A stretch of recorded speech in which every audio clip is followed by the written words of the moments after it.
Marcus Kosho here with the Child Care Directors Chair podcast. I'm so happy that you are here today.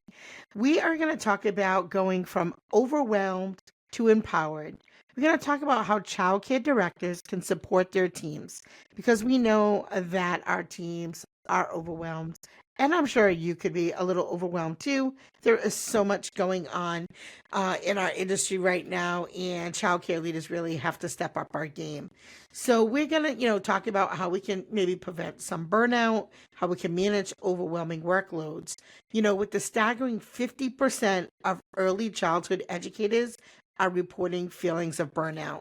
And that's more than it's ever been. And so we really kind of need to address these challenges head on. And our expert guest today will share some actionable strategies for creating and supporting work environments, ensuring that both directors and teachers feel empowered and equipped to succeed. So, welcome to the show. I'm going to say her name incorrectly. She knows it, I know it. Okay. Um, so, can you tell folks a little bit about yourself and how you came into this work of supporting teachers and the world of overwhelming education? Yeah. I have been in and out of the classroom for about 10 years now. My story when it comes to supporting teachers is really seeing a teacher who worked with me fail and get fired at the end of the school year. And I tried my best to help her, but she just didn't have the support that she needed within the school. And the teachers that were working with her really didn't know how to support her either. The director didn't really know how to support, she doesn't really know how to support new teachers. And I think that's something that I've been seeing over the last several years, that a lot of directors just really don't know how to support their teachers in a way that really helps them in the classroom and helps to navigate that work-life balance, the burnout, etc. So that's kind of where I started, which is I saw this teacher fail.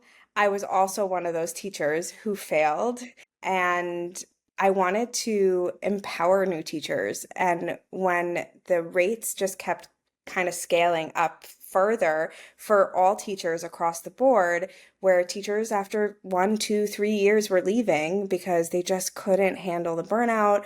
They wanted to do something where they had more of a work-life balance. I actually felt sad because education is like my passion, and teaching is something that I love and that I look forward to, whether it's teaching adults or teaching children. It's really something that I love to do. And I was really sad about the fact that so many educators were leaving. And I've worked with a lot of teachers who said to me, like, I'm thinking about leaving. Like, first 2 years, they're like, okay, I can't do this anymore. This is overwhelming. I'm not getting the support from my administration. I'm gonna walk away. So that's kind of where everything came from, but also from my own experience. My first year as a teacher, I talk about how I failed miserably. I didn't really teach. I worked with a colleague who was a veteran teacher, thank goodness, and she ran the classroom and I let her, even though I was a co-teacher. So it all stems from my first year, my experiences, and then seeing this teacher get fired just kind of threw me over the edge. And then once COVID hit and things started to shift, that's when I was like, okay, this something needs to change here. And I started to want to make that impact, not only make the impact on the children, but make the impact on teachers and get them to stay in the classroom. Politics aside, get them to stay in the classroom, get them to love the classroom and enjoy their life outside of that. Yeah, I think this should be really interesting too because you have, the teacher's lens, and I feel like I come from an admin lens. So I think this should be a really good conversation. And Mhm. I think one of the things that happens, and yesterday I was at a strategic planning meeting for our state affiliate for NACI. And we were talking about how so many of the folks that are in leadership or administration positions were just really great teachers and they got moved up. And they may Mhm. not necessarily have had the leadership training or necessarily understood how to support, right? As they are, they don't always have the tools that they need to support. So I do think there needs to be more training around how we really can support beyond getting you a pizza and beyond saying, oh, all the problems will be solved if you just build a relationship with that child, right? So we've got like the five go-tos, right? So I think it's important that the administrators realize that this is a deficit in our field and that we get the tools that we need because you're right, teachers do need the support and it doesn't always have to come from the admins like you just said, supporting each other. I think we're all better when we work together, admin and Absolutely. teachers, right? I think, unfortunately in the world of social media, you watch it all the time and it's like my admin rots and and then they're like the teachers don't want to work and it's like this is like this divide, right? And Mhm. so I think, having conversations like this of how we can support each other, understanding the admins are human and the admins need to understand that the teachers are human. And so therefore we act and feel like humans. And so what do we do about that? And so understanding people is so, so, so important. And it's not always necessarily something you learn with the teaching degree, as sad as that sounds. I So, mean, even teachers don't learn everything with their mhm, teaching degree. So I think mhm, it's a learning curve. And I wholeheartedly agree. Admin and teachers will be so much better off if they just work together and talk to each other and communicate with one another in terms of both needs.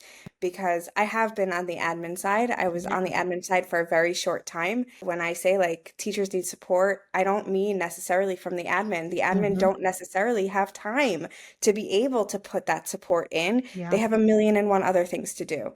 So that's where I come in that sense, yeah. like I want to support teachers on a different level. Yeah.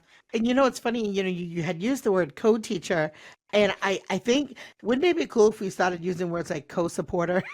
This is my co-supporter, right? And usually directors have like their assistant director, right? This is Hmm. my I call Angela like my work wife. It's a relationship and all Yeah, relationships need communication, compassion, empathy, listening, all those things. absolutely. So can Yeah. you start by explaining what burnout looks like in many early childhood settings and how it might manifest in both the teachers and directors? Yeah. So burnout can come in a lot of different forms. One is just severe fatigue, where you're always exhausted. You're showing up to work exhausted, you're going home exhausted. Even if you're getting a really good night's sleep, it's still not enough, and you're Hmm. still feeling like you're running on a hamster wheel. That's one. You could be getting headaches on a consistent basis, and that's when I knew I was burnt out as a Hmm. teacher. I was getting migraines on a consistent basis, and I couldn't figure out why. Weekly migraines, a lot of times those things like that pops up. And there's also just a lack of motivation. You show up to work and you're like, nah, I don't really feel like doing this. And you're not showing up the way you want to as a teacher. And then that also leads into not showing up the way you want to for your spouse, for your Hmm. family, for your friends, for whoever else is in your life. So those are like the three biggest things that I'm seeing. I worked with a teacher who was totally burnt out and she was working on, she didn't have time for her kids, she barely had time for her husband, and it was affecting her home life. Mm. And at the end of it, she was like, I can't do this anymore. I need to find something else. And those are kind of just the big signs. There are other signs of burnout. My burnout was migraines and not wanting to be there anymore.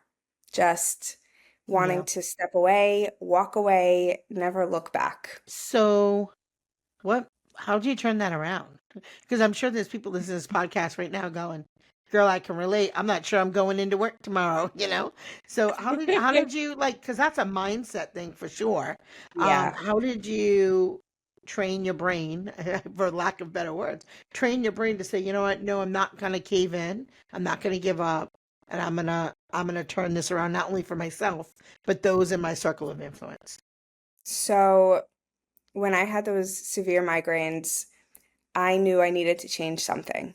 I knew, so I was in this cycle of continuous work. I was working at school, I was working at home, I was working over weekends. I literally didn't really have much of a life outside of school. And I was like, okay, this needs to stop. I cannot do this. I cannot do this anymore. I cannot keep feeling like this and not going into work. And it ended up being that I did leave the classroom because I felt so burnt out. And that's something that I don't want other teachers to go through. So when I turned it around, I had to learn how to stop working all the time. That's really what it came down to. It was, I need to stop working to the point where I'm burning myself out every few weeks. I was on a Yeah. cycle.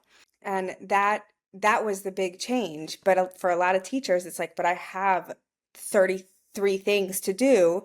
And that's where I come in and say, okay, let's talk about urgency versus non-urgency and Mhm. see where we can like change things around. So I went deep into the mindset world and Mhm. I started learning how to make sure that my mindset was on point when it came to my classroom, when it came to my work-life balance, when it came to boundaries and stem from there.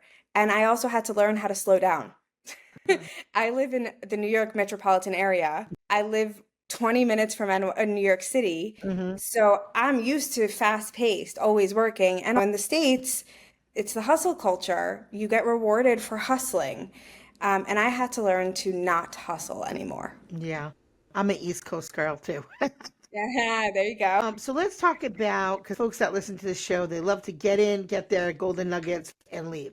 So, Yeah. what are some actionable steps that directors can take to create a more supportive and less stressful work environment for their teachers? Because the teachers have to take some of the responsibility of their own way that they're running their life and time blocking and prioritizing all that.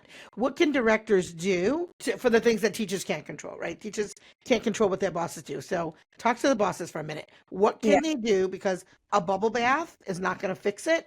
I tried all those things, but yeah, give us some actionable steps. So there are a few things that I can think of. Number one is I know that prep periods are taken away from teachers a lot. And something that can help lessen the stress is giving those teachers the time to prep Mm, for their students. I don't have a lot of prep periods in school either. I've spoken to so many teachers who say to me, I don't have any prep periods. That's a really big problem because if teachers are coming in Monday through Friday and they don't have time to prep, when are they prepping? They're prepping after school, they're prepping over weekends, they're prepping late into the night. And how are they supposed to show up the next day mm, if they're doing all this work after school, after being in school with young children who they're teaching and they're motivating to learn and whatever? mm-hmm, That's number one. That's the first thing that I thought of is really when you're planning for the school year as directors, think about how you can add some more prep periods into the day, even if it's just a prep period a day. That's still more helpful than none or than having just two per week. Those are things that I think are important. I also have heard from other teachers that their administration or their directors are telling them that they should be working outside of school. And I think a big thing for administrators also is respect your teachers' boundaries. So just like we want to be respected in terms of our boundaries, this isn't, anybody specific. It's just, okay, if your teacher is saying to you, like, it's too much, I can't handle it, and I need time outside of school to be able to just do me and work on my life outside of school, find solutions for the teacher. Like what I've noticed is when I used to go to my boss about overwhelm is I didn't really get any solutions. I hear you, I understand where you're coming from, but I didn't really get any kind of solution to the overwhelm and the stress. And I think that, listen, like, not everybody's going to have that solution, and that's okay. But if you don't have the solutions, then find ways to give them that solution, whether that's through mentorship or through some kind of professional development workshop, something to help them manage that workload, manage that overwhelm.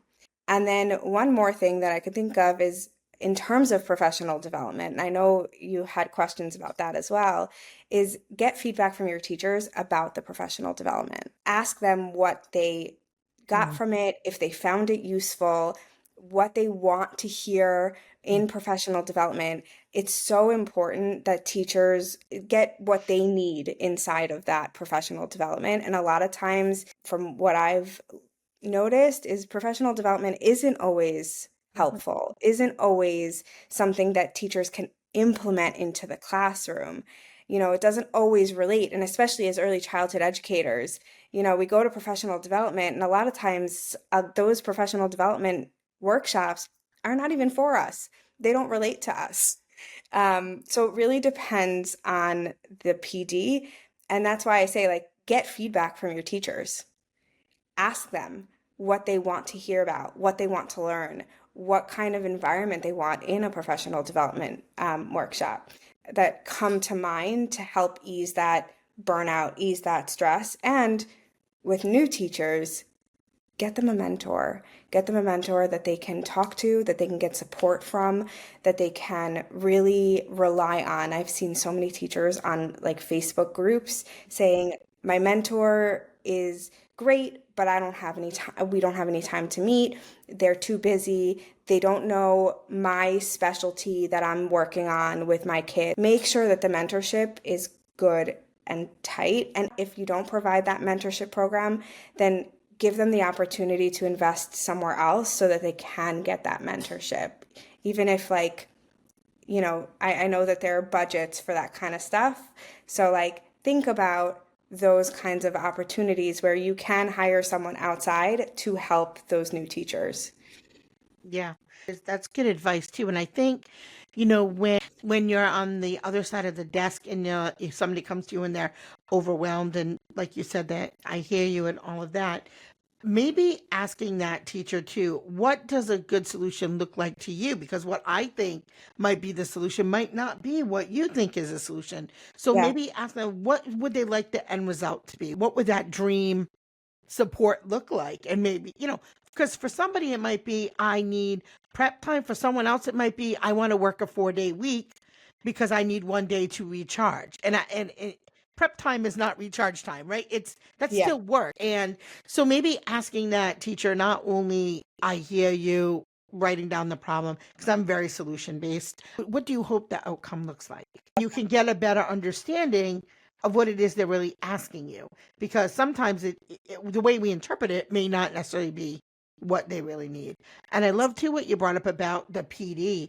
And so often, people will come and they'll give the PD hour to you and they put it on the desk. And a lot of times I'll say, well, that's great, but how are you going to implement it? And like you said, sometimes it's, well, I already knew everything. I hear that sometimes. I knew everything that they Mhm. taught in that session. So, being strategic with that too, when you're putting your individual professional development plan together with the teachers, that it's a collaborative effort. Yeah. And I love the fact about mentorships and admins. If you don't know how to put together a mentorship program, that's something you should look for your own PD, because not only does that help your teacher, and like you said, you can hire out or hire in people, but it also helps you with your own work life balance, right? Because if you're always the one solving every problem for every teacher, everyone in the building, then you also become depleted and run down and stressed out and burnt out. So Yeah. having, again, because we all know, right, the load is much lighter when there's more hands carrying the load. So don't be Hmm. afraid to build those type of mentorship programs in. And maybe there's even a step up program where, okay, if you're entry level, you're going to mentor with this person for the first 6 months. And now that you're no longer entry, now you move to a different mentor. Because I think mentors will have different perspectives too. So you can Sure. gain the knowledge of your whole team. So what type of professional development do you recommend that teachers take? I think that it really is based on like what they are struggling with at in that moment. I think workshops can be really effective when the person who's running it knows how to collaborate and invite the teachers to be a part of Mm, that workshop. I mhm. think courses can be a wonderful way for teachers to learn on their own and take whatever they want out of that course and implement it into their classrooms. I also think that like a mentorship program could be professional development, because what are you doing with your mentor? You're learning. You're taking things that they didn't know at the beginning and they're giving to you as tools, and you're implementing those tools. So all of those things can be really great. You have to know how to navigate those waters. And if you need help navigating to make sure that you're, going to the right person for the professional development that you're looking for, you can always reach out to admin. You can always reach out to other teachers, see if they've taken that workshop, that course, that retreat, that whatever it is. I think that's number one. I think that's it. You brought up something that I thought was really interesting that I had really never thought of, but I'm glad you brought it up. So, if you put together a mentorship program and making that tie with PD, so many states, for PD to be counted, it has to go through a workforce registry approval in some way in your state if you're working in early childhood, at least in Rhode Island. I know there are other states like that too. So put together a really robust program, send it to the agency that approves PD. And then when your teachers are getting that mentorship, they also are earning the required PD as well. So it's almost like it's a win-win all the way around. And it can also help you for budgetary reasons. If you can't always afford to send people to conferences, because let's face it, they're not always free, or you can't really afford to bring somebody in, maybe you can have one or two trainers that you cultivate, because we always want to grow our team, right? You cultivate within your program some very specific trainers that help with onboarding. And don't forget your folks who've been here a long time, because we tend to do that too. Like we give all the eggs to all the new folks, right? All the mentorship to the new folks. And the lady who's been here for 10 years, that's nothing. So make sure that you're spreading that love and wisdom and resources to everyone on your team, because you can get burnt out in year 10 just as easy as year 1. So be really in tune with that. Oh my goodness, I can't even believe it's so quick. I'm looking at the clock. We're like 4 minutes up. Let's talk about work. Let's talk about work-life balance. How can directors model and encourage a healthy work-life balance for their staff? I think the first thing to do is directors need to also have boundaries. I talk about this with teachers, and it's so funny because the director that is within the school that I work at said to me, she follows me on my social media. And she said to me, she's like, I took your advice. And I was like, what do you mean? What advice did you take from me? She goes, you keep talking about boundaries on social media. And I started to set boundaries with parents about my evenings. I love it. So I was like, oh, I love that. Thanks for sharing. I'm so glad you Mhm. got something out of it. I think it can be really hard to set those boundaries as directors. Like, you have so much to do, you have not enough time during school, and parents are reaching out to you at all hours of the day and night, right? But it can be a challenge to be available 24/7, even more so than setting those boundaries. And honestly, when you are available 24/7, you end up in that burnout cycle. Mhm. So why not set the boundaries, even if it's not an 8 to 4 kind of boundary like a teacher would, set it to, 8 to 6, and say, okay, after 6 p.m., I'm with my family. And then maybe once my kids are sleeping at like 8:30, I'll get on for an hour. Give yourself make those boundaries and stick to them. I know that's easier said than done, but boundaries is a great thing to have in place during the school year as a director, as a teacher. Yeah. I know I have them. I had them when I was in the admin position, and I have them now. And even as a business owner, like, I have them. I have to have them. Hmm. Otherwise, I will run myself to the ground. I think that's something that so many educators struggle with. And as you said at the beginning, admin go from teaching into the administrative role a lot of Yeah. times. Most admin do exactly that. And the boundaries you had as a teacher don't necessarily transfer Hmm.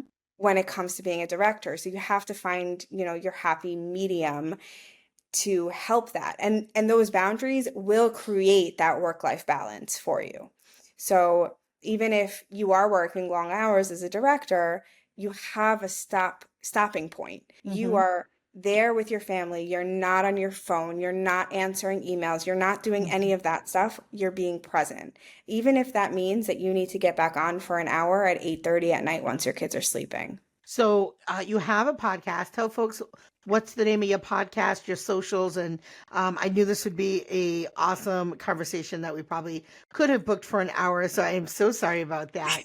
And maybe I could pop on your podcast. So tell folks about Yeah. your podcast and where they find you. My podcast is called Shaping Little Minds. It's available on most platforms, but the biggest ones are Apple and Spotify. It is for specifically for teachers, giving them advice, implementable, tangible recommendations, and ways to implement. So I've had it for about 3 years. It's one of the top rated early childhood podcasts, and new episodes come out every Monday afternoon. I know you said you were going to tune in, so I'm excited. And my handle on Instagram, that's like my main platform, is at Coach for Teachers. And I talk about all things classroom. So burnout, work-life balance, classroom, how to manage all the things. And I really just dive in. So it sounds like it sounds like a great resource for your teachers, to my childcare directors out there. Send your folks over there because again, getting that support for them and helping them, the teachers support each other is again just another great way to lift the tide when we all work together. So you've been an amazing guest. For you out there listening, if you are feeling overwhelmed or want to personalize support in navigating your daily challenges, especially if you're a childcare director, please call me. I'm here to help. You can message me through any of my social medias. I answer. You can send me an email. You can text the show. Literally, it doesn't matter how you reach out to me. I'm going to answer. Thank you for tuning in day after day. I appreciate you guys so, so, so much. If this is your first time tuning into the show, we hope you come back. Let us know. Send us a rating, review, follow, however you are consuming our content, whether it is on Apple, Spotify, or YouTube. As always, remember, it's the small details that make a big difference in the impact of the success of your childcare business. Have a great day.